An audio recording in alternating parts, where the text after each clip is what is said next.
todos, buenos días a los que nos ven, nos escuchan. Estamos regresando este trimestre y seguimos en el versículo 13 del capítulo 2 de la carta de Tito. Ahí nos quedamos el trimestre pasado y retomamos desde ahí. Les comentaba que este versículo lo tenemos que ver enlazado con toda la idea que parte del versículo 11 hasta el versículo 15. Es una sola idea, un solo párrafo. Obviamente por cuestiones de estudio lo vamos partiendo, lo vamos dividiendo, porque estamos tratando de extraer todo.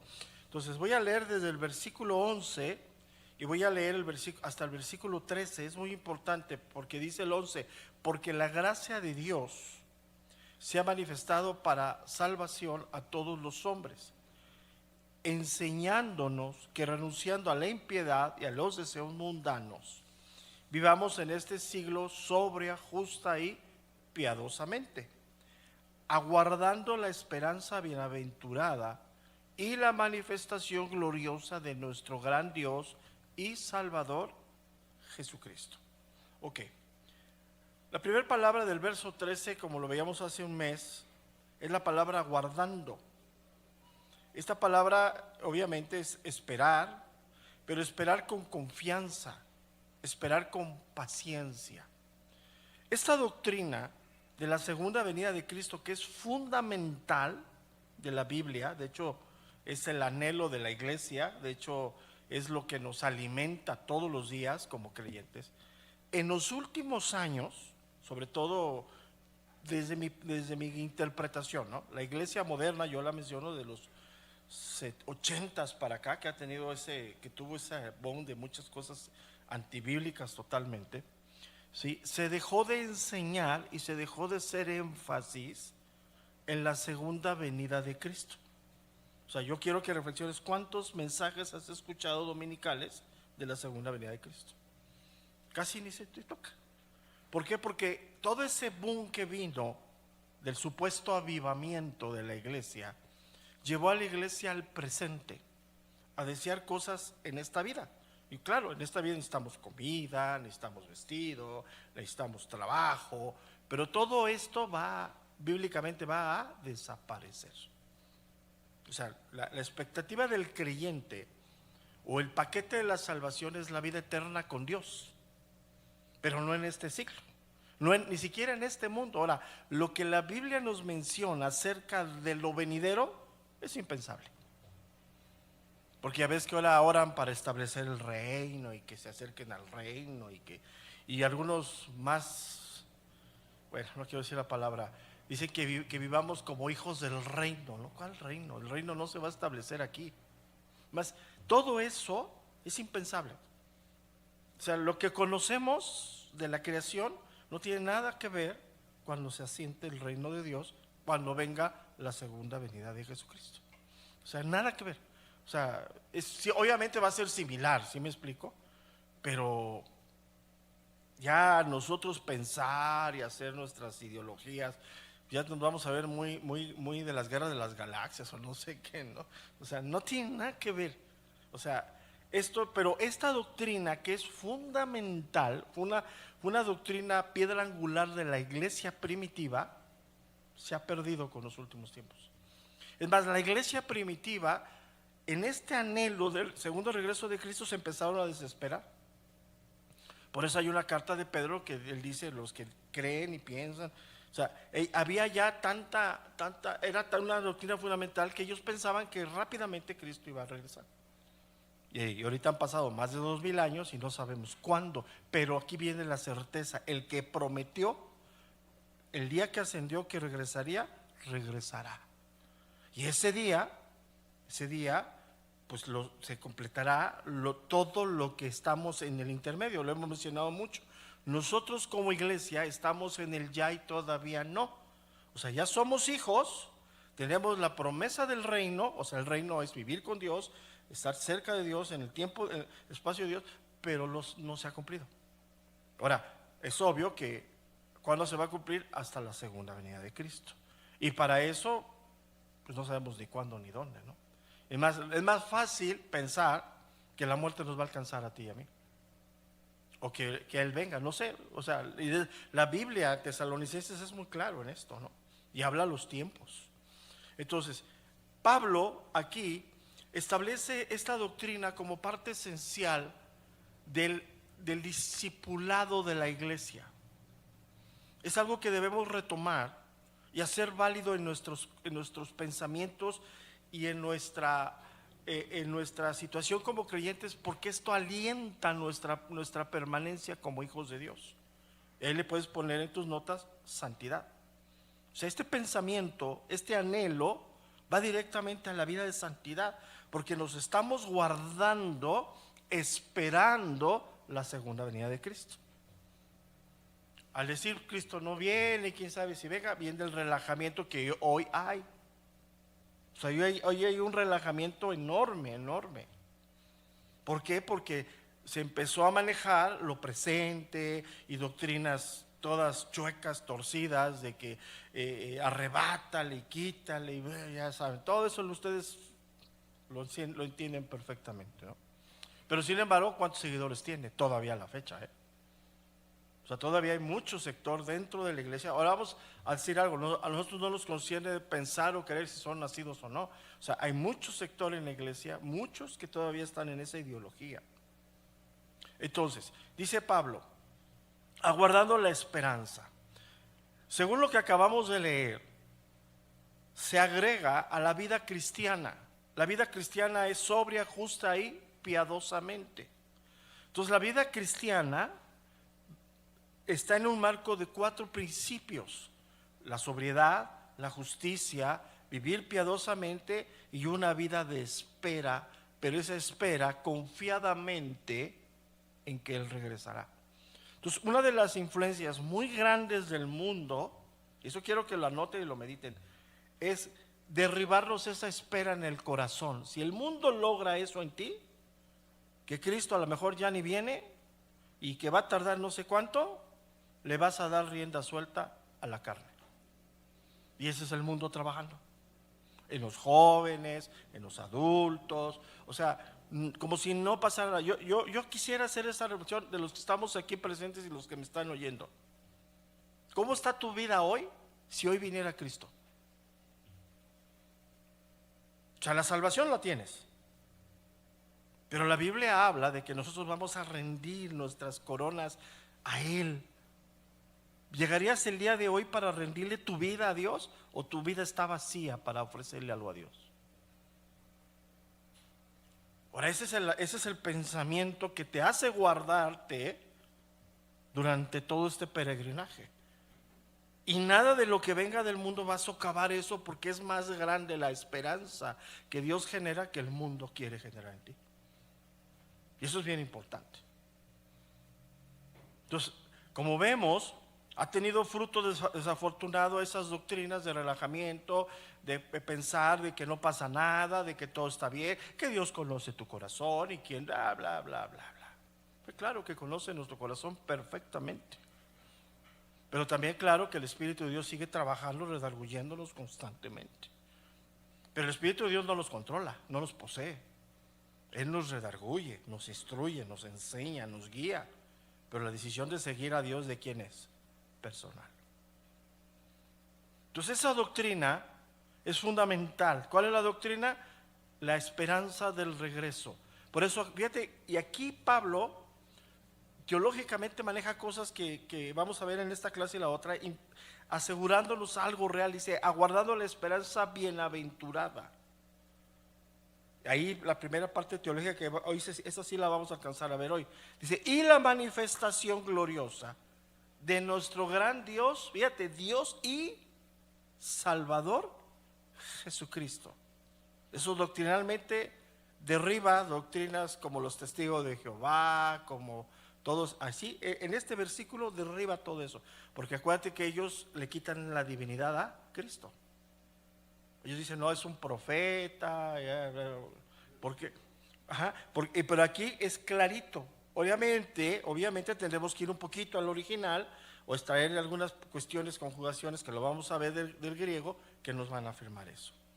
Entonces, podemos decir que la vida cristiana es una vida de espera. Escucha bien esto. Dios jamás te va a responder inmediatamente, porque Él sabe lo que verdaderamente nos conviene. Eso de que ya Dios me dijo y oré ayer y ya, pues oraste ayer y te comiste muchos tacos con mucho cilantro no desinfectado, ya no es una mala ahí en ti. Pero te fijas todo eso cómo abunda en la iglesia, ¿no? La gente no sabe esperar. Es más, fíjate, yo he estado en esa parte, la creación está caída, ¿estamos de acuerdo? O sea, la creación sufre del pecado y la creación espera, dice Romanos, la redención de los hijos de Dios para que la creación regrese a su condición normal. Esa caída se ve en los animales. Una de las cosas cuando tenemos mascotas, una de las cosas más difíciles de amaestrar o educar a una mascota doméstica es que el animal debe de aprender a esperar su turno, su tiempo. No sé si ustedes, pero ellos son que siéntate, tranquilo, y te mueve la cola, tranquilo. Pero es parte del pecado.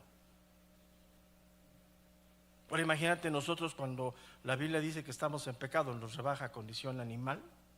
Ups, ya me empecé a tener problemas. Somos igual de deseosos que esos animales. Y es ahí donde surgen doctrinas erróneas. Entonces la vida cristiana es una vida de espera. El creyente es una persona que aguarda las promesas de Dios. Y la promesa más grande que debe de existir en nuestro corazón es el regreso de Cristo. Cuando hablo de promesas no hablo de cosas materiales. O sea, olvídate de eso. Que mañana te pueden regalar el coche más caro del mundo en la mañana y en la tarde te mueres. Y no te llevas nada, ni el aire de las llantas te llevas. Ahora, ¿qué quiere decir? Que no trabajemos y que no, ese ya es el otro cristiano, ¿no? Bueno, el otro cristino, ¿no?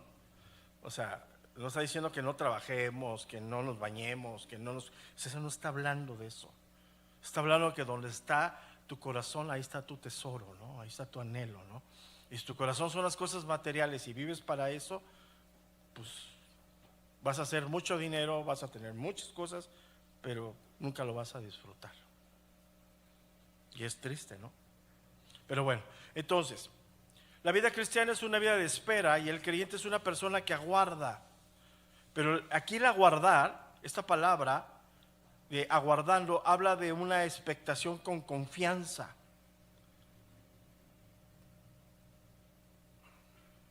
Con paciencia. Habla de algo de abrigar.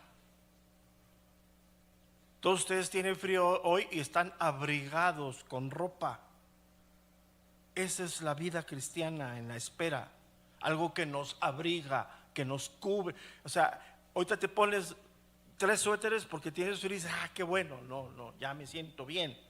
¿Sí? Deberían traer cafecito caliente para todos. Pero si tú tienes esa esperanza, abriga tu corazón de los embates del mundo.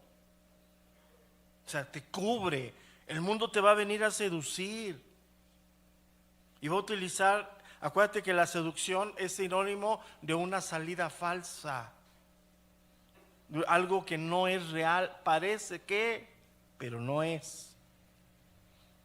Para que me entiendan, algo chino pues.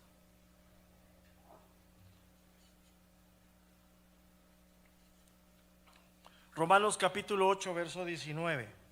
Romanos 8:19 dice, porque el anhelo ardiente de la creación es el aguardar la manifestación de los hijos de Dios. O sea, la restauración va a empezar por los hijos y luego sobre la creación. Entonces, aunque nosotros estamos en este mundo, pues estamos en el ya y todavía no, nuestro corazón, escucha, el corazón bíblicamente es el centro de todo. ¿Sí? Nuestro corazón no debe pertenecer a este mundo, sino debemos aprenderlo a poner en el siglo venidero, en lo que no vemos. O sea, todo lo que tú oyes acerca del reino y que vivamos como hijos del reino son puras falacias, puras mentiras. Eso no lo vemos. No tenemos ni idea de lo que va a ser eso. Apocalipsis nos describe algunas cosas, pero todo lo que Apocalipsis nos describe pasa por ojos y mentes perturbados por el pecado, que es lo nuestro. O sea, en esta vida seguiremos batallando mental, físicamente por el pecado.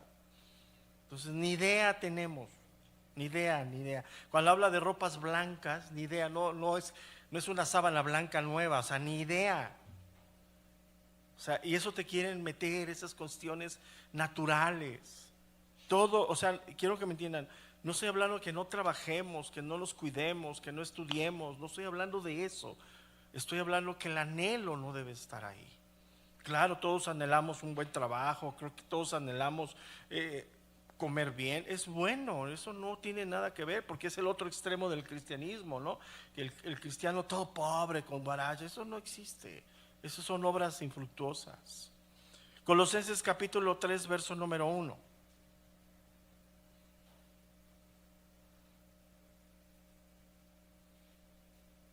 Dice Colosenses 3:1: si pues habéis resucitado con Cristo, ¿ya llegaron ahí?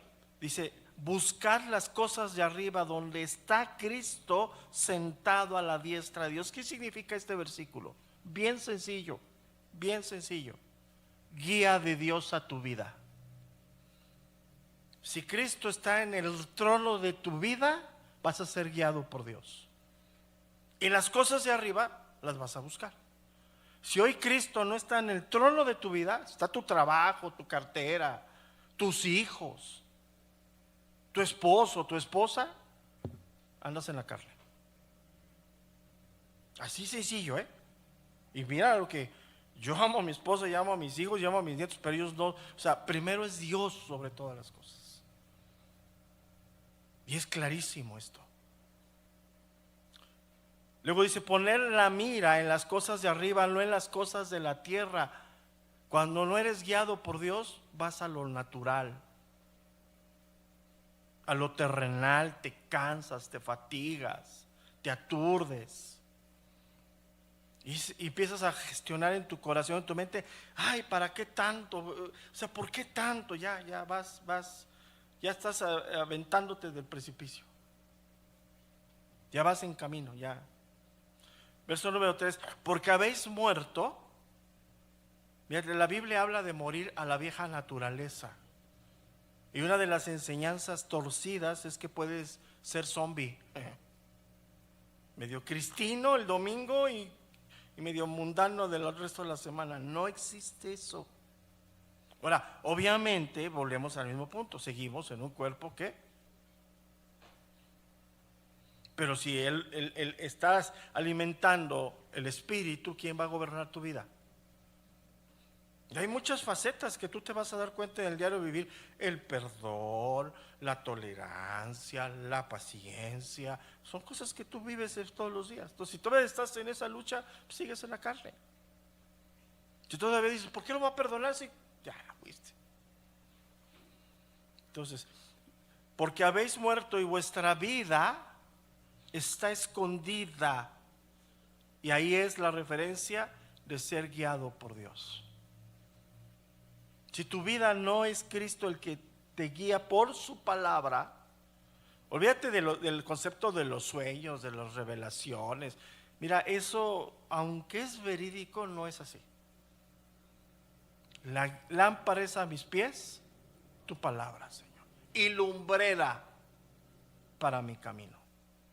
O sea, ¿qué es la lumbrera? Algo más alto que alcanzo a ver más lejos. Y la palabra de Dios tiene esa parte.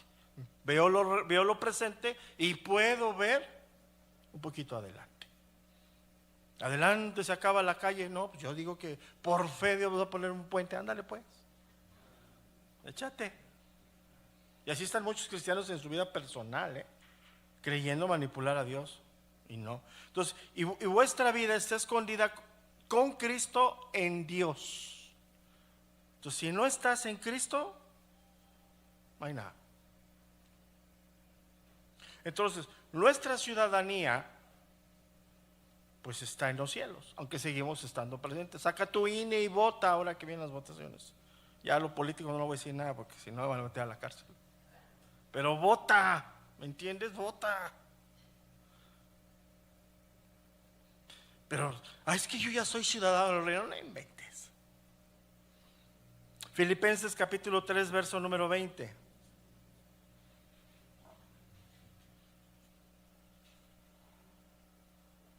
Dice, mas nuestra ciudadanía está en los cielos, de donde también esperamos al Salvador, al Señor Jesucristo. Ahora, los cielos no son los cielos que ves.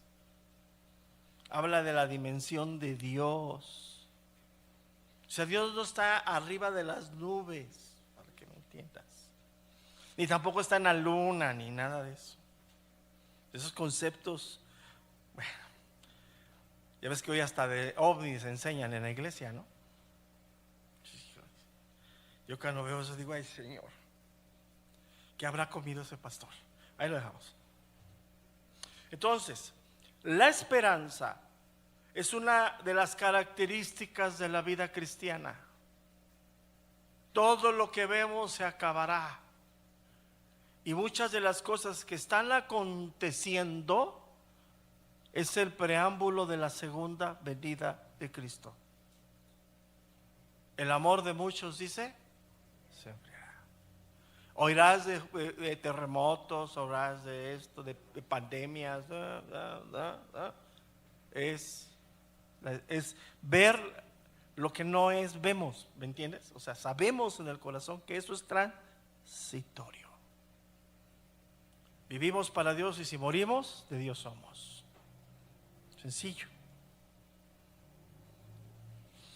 ¿Y por qué es esta esperanza? Porque el pecado es agobiante, es constante. El enemigo, que es el pecado más grande que tenemos, ¿sí? Que hay un motivador que lo sabe usar perfectamente, ¿sí? El propósito del pecado hacia nuestra vida como creyentes es agotarnos, es cansarnos. Si quieres ponerla ahí, es desanimarnos. Si te sientes desanimado, ya estás en problemas. Usted, por ejemplo, yo tengo en mi cuerpo natural, cuando me va a dar una enfermedad como gripe, los síntomas preparatorios me avisan. No sé si ustedes.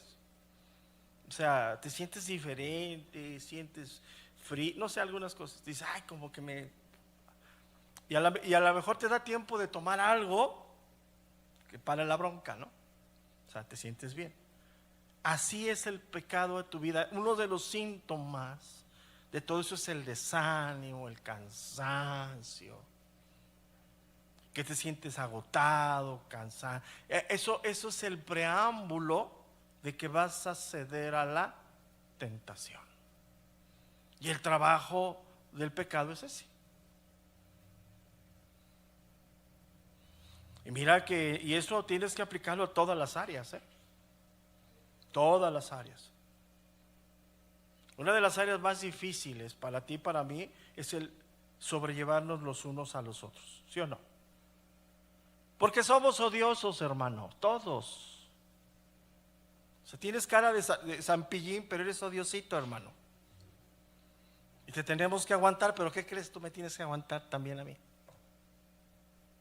Y ahí es donde estamos en la lucha. Ese tipo de cuestiones, ¿cómo ha golpeado a la iglesia? ¿Cómo te golpea? Y de ahí surgen cosas muy serias. Entonces, cuando nosotros entendemos que la vida cristiana debe ser sobria, justa, piadosamente y una vida de espera, eso hace que nos fortalezcamos espiritualmente. Es como voy a tomar vitamina C antes que venga el invierno. Pero quieres tomar vitamina C cuando ya tienes influenza, pues ya para qué. Ya te dio. Yo me vacuné por la influenza hace un mes y medio. Ay, no, es horrible, pero mira, bien. Es que las inyecciones, las vacunas son del diablo. No, no son del diablo, son de la ciencia. Póntelas. Ya ves los cristianos espirituales, ay, es que eso no es del diablo, póntela. ¿Cuántos tienen vacuna de COVID? Ay, el diablo. Entonces, eso nos debe a ti y a mí a traer fortaleza espiritual. Y la evidencia de que estás firme es que repudias todo lo mundano, los deseos, el engaño.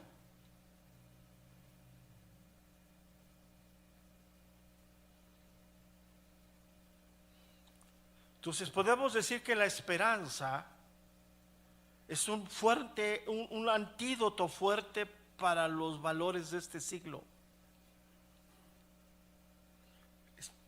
Todo lo que hacemos, todo lo que nos guardamos tiene un propósito: recibir a aquel que prometió que regresaría. ¿Cuándo lo va a hacer? Hay una parte donde se escribe esto muy claramente, ¿no? Que debería ser para ti, para mí, uno de los estandartes de nuestra vida cristiana. Sí, o sea, un estandarte te identifica, ¿no? O sea, tú sabes eso, ¿no? O sea, si tú estás, por ejemplo, las Fuerzas Armadas desfilan con el primero que va adelante, su estandarte que define si son paracaidistas, bueno, no de los que ocupan terrenos, ¿no? Son paracaidistas, si son de infantería, si son marinos, el estandarte los define. Entonces, uno de los estandartes de tu vida debe ser la esperanza. Viene el golpeteo, ¡pum!, se va a acabar el mundo, tembló 7, como en Japón, ¿no? ¿Vieron los videos impresionantes, ¿no? Entonces te mandan, hay que orar por el mundo. No, hay que orar para que la gente se salve. El mundo se va a acabar, va a desaparecer. Y ya están los buenos cristianos con buenas intenciones, ¿no? No es así. Primera carta de Juan, capítulo 3, verso número 2.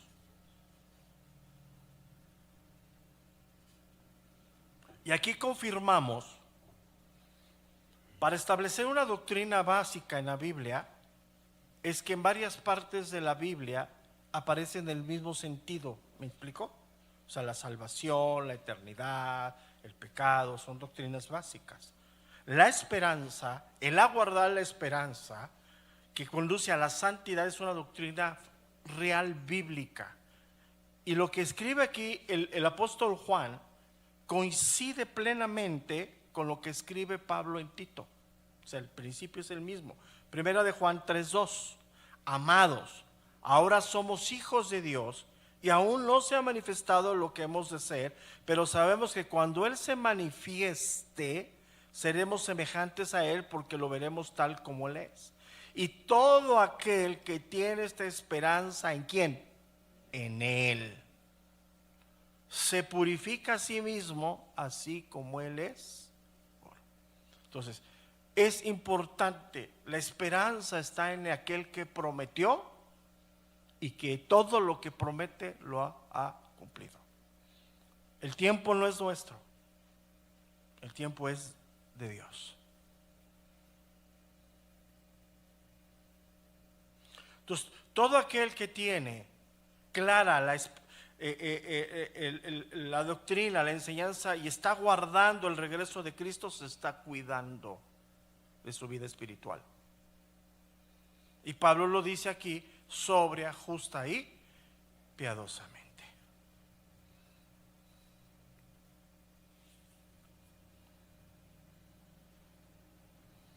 Ahora, cuando Pablo aquí nos dice en el verso aguardando la esperanza, ahí ya entramos un poquito a cuestiones gramaticales. Utiliza una figura retórica que se conoce como una metonimia.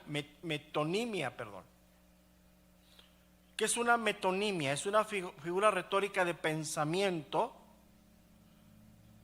que consiste en asignar un nombre a algo, ¿sí? Que consiste, en asignar una cosa con el nombre de otra. Aquí lo que Pablo está haciendo, que esa palabra guardando nos está diciendo que es algo temporal a una realidad. ¿Cuál es la realidad? Que Cristo va a regresar y va a establecer el reino, porque esta creación le pertenece ¿a quién? A Dios.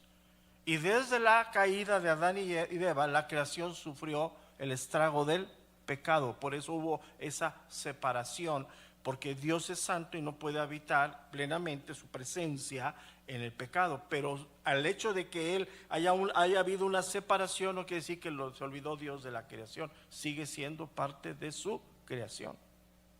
Entonces, esto que estamos viendo, Pablo lo pone de esta manera para reafirmar el regreso de Cristo. Entonces, hablar del regreso de Cristo es hablar de la plenitud de Dios, que hoy lo vemos por la creación. Hay cosas todavía en la creación que son inexplicables, ¿no? Que la ciencia ha querido y jamás lo va a lograr. Por ejemplo, la teoría famosa de que venimos del mono, ¿no? O sea, es una teoría.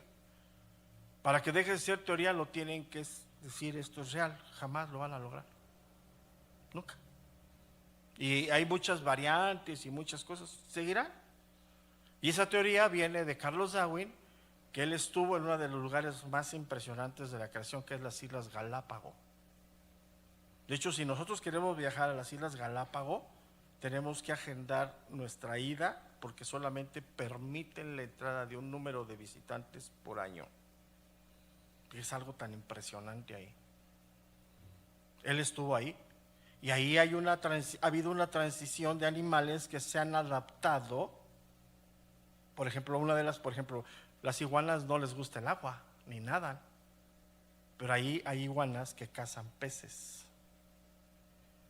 Entonces él dice, no, pues si la iguana y entonces el mono, y ya saca su teoría. Él estuvo ahí. Entonces seguirá siendo una teoría. Pero si tú crees que vienes del mono, bueno, está bien, ahí lo dejamos. Si tu abuelita fue chita, está bien. Ahí lo dejamos.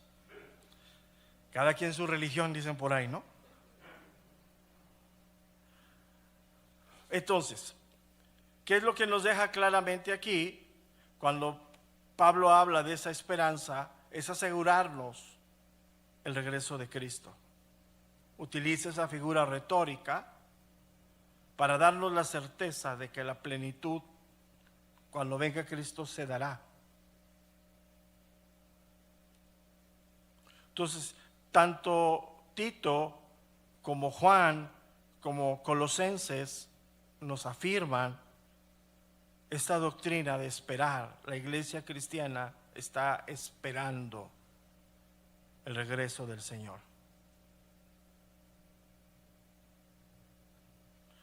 Y la esperanza se cataloga por algo que es importante. La esperanza, para que se manifieste plenamente, debe de haber un cumplimiento.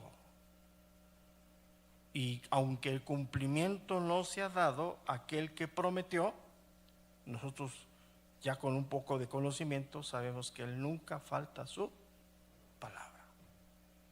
Entonces ese cumplimiento se dará. ¿En cuánto tiempo? ¿En qué momento? Impensable. ¿Y eso que trae para nosotros? Plena satisfacción de que somos hijos de Dios. Ahora dice más: ha guardado la esperanza bienaventurada. Esa palabra bienaventurada en las cartas pastorales se refieren al bienaventurado, a Jesucristo como bienaventurado.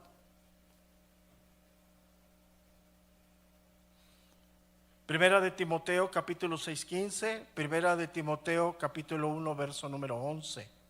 Ahí lo pueden encontrar.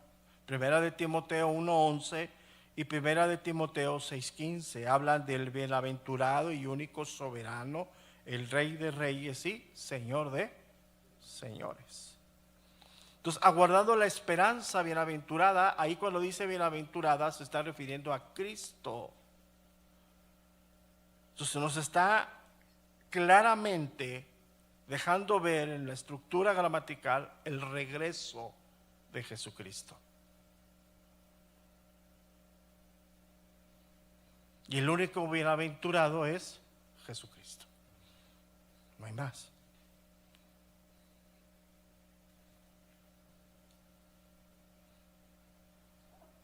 Ahora, ¿en qué consiste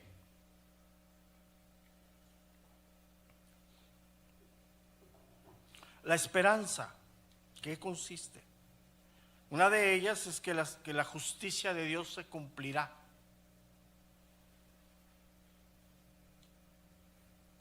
Vamos a Gálatas capítulo 5, verso número 5.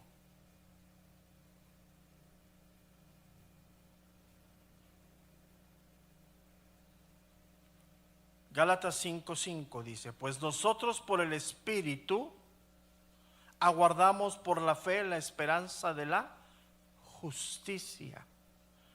Esta expresión de la justicia tiene dos caminos a entender. Primero, es que cuando venga Dios en la segunda venida, va a venir como juez justo.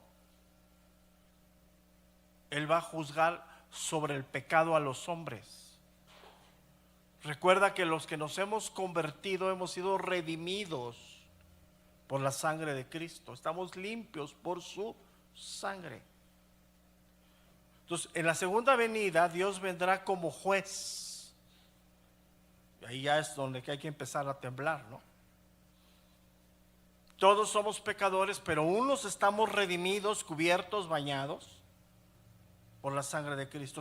Aquí una doctrina muy mala: la sangre de Cristo no cubre tu casa ni cubre tu coche. La sangre de Cristo es para remisión de los pecados, para todo aquel que cree, nada más. O sea, no es un fetiche de que voy a salir y voy a pasar a Tepito, me cubro con la sangre de Cristo. No, no lleves dinero mejor, ni nada ostentoso. ¿Sí me explico? Porque es una doctrina muy mala, ¿eh? Y muchos la abrazan y han hecho de eso una herejía total, literal.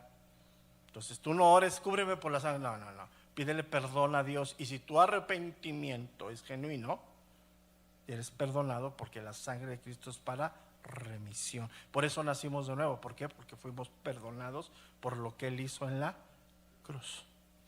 La segunda opción aquí mismo es la transformación de nosotros a la esperanza de lo que verdaderamente debemos de ser conforme a la creación de Dios. ¿Qué quiere decir? Que este cuerpo pecador de alguna manera va a ser transformado para poder estar en cercanía, en comunión directa con Dios. Ya no va a ser la comunión a través de la fe del Espíritu, sino va a ser de manera directa con Él. Ahora, si me dices cómo, te tengo la respuesta: no lo sé. Y nadie lo sabe, porque ni los que han muerto están en ese camino hasta que Él venga. Los muertos han muerto en Cristo, esperando ese cumplimiento. Y Tesalonicenses nos dicen que ellos primero resucitarán. Entonces, no tienes ningún ángel de la guarda delante de Dios que está rogando por ti. Ya no pidas en la noche: angelito de la guarda. Ya no. ¿Sí me explico? Porque son doctrinas falsas. Es que mi abuelita está orando por mí en los cielos. No, tu abuelita ni fue salva, man. Entonces, ¿cómo le dices eso? Son doctrinas mundanas metidas a la iglesia, pero la iglesia las abriga porque desconoce esta verdad. O sea, una de las cosas es que cuando Él venga seremos transformados, pero hasta que Él venga. ¿Sí? Transformará a los muertos. Por eso la pregunta: ¿y si un cristiano se lo comió un tiburón, de dónde va a sacar el cuerpo? Pues el tuyo, no sé. Y pues esas cosas que no los olvídate. Es que un cristiano no debe ser cremado. Bueno, ¿y los que murieron en un accidente y se incineraron qué? Por ejemplo, de esos jóvenes que dicen que quemaron, si hubiera uno creyente, ¿qué? ¿Ya se fue al infierno? ¿Qué? Cuando venga Cristo no va a tener cuerpo, va a resucitar el cuerpo de un perro, ¿o qué? ¿Te fijas? Todas esas doctrinas son erróneas. Entonces, cuando habla aquí de esa justicia, habla de esa transformación que vamos a tener a la imagen de Dios. Si me preguntas cómo, no lo sé, y nadie lo sabe. Romanos capítulo 8, verso 29. Romanos 8, 29, ¿sí? Porque a los que antes conoció, también los predestinó para que fuesen hechos conforme a la imagen de su Hijo, para que Él sea el primogénito entre muchos hermanos. Entonces, ese día se acabará la batalla espiritual que tenemos entre la carne y el espíritu. Mientras no venga Cristo, y si la muerte nos alcance hasta el último día, vas a seguir batallando, y yo también, contra la carne y el espíritu. Totalmente, ¿no? Primera carta de Juan, capítulo 3, verso número 2. Ahí ya lo leímos. Amados, ahora somos hijos de Dios. ¿Por qué somos hijos de Dios? Porque a todos los que creen se les ha dado potestad de ser llamados como hijos de Dios, Juan. Y aún no se ha manifestado lo que hemos de ser, pero sabemos que cuando Él se manifieste, y ahí puedes ponerle todo ojo lo verá, seremos semejantes a Él, porque le veremos tal como Él es. Pero aquí hay algo bien importante. Él es el creador, nosotros somos las criaturas. Siempre, aunque esté cercano, aunque lo veas, en este momento Él sigue siendo el creador. ¿Cómo será nuestra semejanza? No lo sé. Y te digo así abiertamente, nadie lo sabe. Todo lo que he escuchado, algo comieron que no les cayó bien. Pero no es así, no, es que vi el reino y Dios me llevó en visión. No, pues, seguramente el pan estaba echado a perder, ¿no? Tenía mucha levadura, algo pasó ahí. Pero yo digo, no. ¿Se acuerdan hace muchos años que había un video, era un audio de unos jóvenes que bajaban al infierno, que se hizo famosísimo entre los jóvenes? No. Una cosa espantosa, ¿no? Y andaban, no, esos jóvenes, yo creo que vieron Harry Potter o no sé qué. Bueno, todavía no existía, pero algo, o sea, y era famosísimo, ¿eh? Era el centro de las reuniones de los adolescentes en aquel tiempo. Por eso están todos chuecos ahora, ¿no? Pero era algo impresionante, eso no existe, eso no lo hay. O sea, nadie puede hacer eso. Hoy por hoy seguiremos padeciendo nuestra incapacidad natural, seguiremos padeciendo el deterioro de nuestro cuerpo. O sea, créanlo que no es lo mismo ser treintón que sesentón. O sea, se dice de broma, pero no es lo mismo. O sea, yo y lo vivo, 60 años no es fácil, no es lo mismo que ni siquiera 40, ni siquiera 50. O sea, llegamos a la etapa final. Yo digo a mi esposa, entramos al último tercio de la vida, ¿no? De aquí, si Dios nos da 20 años, llegamos bien. Ya después de 20 vives tiempo extra, ¿no? Ya de los 80, ya 85, 90, ya es tiempo extra, ¿no? Lo que Dios te permita. Pero el deterioro es real. ¿Por qué? Porque seguimos habitando en un cuerpo pecador. Y es real. Pero cuando venga ese día, se acabará eso. Esa transformación se dará. Porque dice que seremos resucitados en cuerpos incorruptibles, semejante al de Él. Primera carta de los Corintios, capítulo 15, verso número 51. Primera de Corintios 15, 51. Es que ahí está, todo está escrito, ¿eh? Es impresionante eso que vamos a leer. 15:51. He aquí os digo un misterio. No todos dormiremos, pero todos seremos transformados. En un momento, en un abrir y cerrar de ojos, a la final trompeta, porque se tocará la trompeta y los muertos serán resucitados incorruptibles y nosotros seremos transformados. Porque es necesario que esto corruptible se vista de incorrupción y esto mortal se vista de inmortalidad. Y cuando esto corruptible se haya vestido de incorrupción y esto mortal se haya vestido de inmortalidad, entonces se cumplirá la palabra que está escrita: sórdida es la muerte en victoria. Entonces, ¿hoy la muerte nos alcanzará? Sí. La esperanza está puesta en eso. Entonces, regresamos a Tito, Tito 2:13. Entonces, aguardando, dice, la esperanza bienaventurada. Ya vimos que esa bienaventurada se refiere a Cristo, se refiere a la justicia, pero se refiere a otra cosa bien importante, y sí me da tiempo de mencionarla: es la herencia que nos espera. Y ahí no le pongas, ponle por favor, no dinero. La herencia de la presencia de Dios en nuestra vida eternamente, ya no por fe. Hoy lo oímos, hoy lo sentimos por fe. ¿Estás de acuerdo conmigo? De una forma impensable es la fe, ¿no? Es la certeza y la convicción de lo que no. O sea, es una realidad. Yo te dijera, ¿cómo sientes la presencia de Dios? Ay, es que, bueno, tú, pero no yo. Pero cuando hablamos de nuestra herencia, hablamos de la promesa de Dios de estar con Él. Ahora, no hablamos de cuestiones, decía uno, bueno, ya no, que para qué queríamos el oro allá arriba, que hay que bajar el oro, no inventes. O sea, nos da cuestiones de figuras, y si el oro, el diamante, el cristal son cosas que nuestra mente hace pensar hermoso, diferente, pues es algo que nos está hablando en ese camino. Pero son gente ya muy trastornada en su mente, y pienso yo, perdón por lo que voy a decir, más trastornados los que lo siguen. Porque dices, ¿cómo es posible que no haya el mínimo discernimiento de lo que este hombre está diciendo?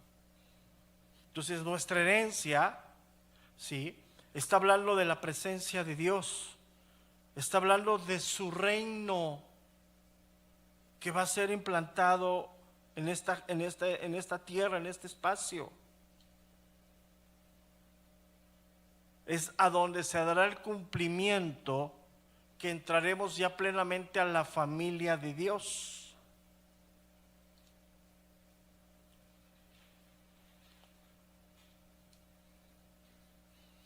Y hoy es una promesa de Dios, pero que rebasa todo lo que nuestra mente puede albergar. Entonces, ¿tenemos una herencia en Cristo? Sí, pero no económica, y ni mucho menos en esta vida. De todo lo que en esta vida logremos por su misericordia y su gracia es transitorio,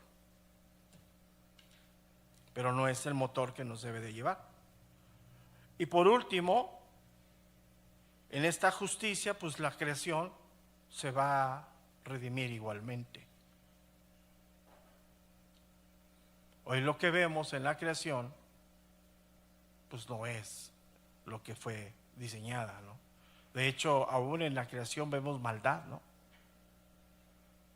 O sea, hay ejemplos de maldad en los animales, ¿no? Vemos maldad en todo eso, ¿no? Y eso se va, pero primero van a ser los hijos, porque ¿a quién hizo primero? ¿No? O sea, ¿a quién le puso el lugar más bien de liderazgo sobre la creación? Al hombre, que fue creado a imagen y semejanza de Dios. Romanos capítulo 8, verso número 20. Y con esto terminamos. Romanos 8:20. Porque la creación fue sujetada a vanidad, no por su propia voluntad, sino por causa de que la sujetó en esperanza. Porque también la creación misma será libertada de la esclavitud de la corrupción a la libertad gloriosa de los hijos de Dios. Porque sabemos que toda la creación gime aún, y aún está en dolores de parto hasta ahora.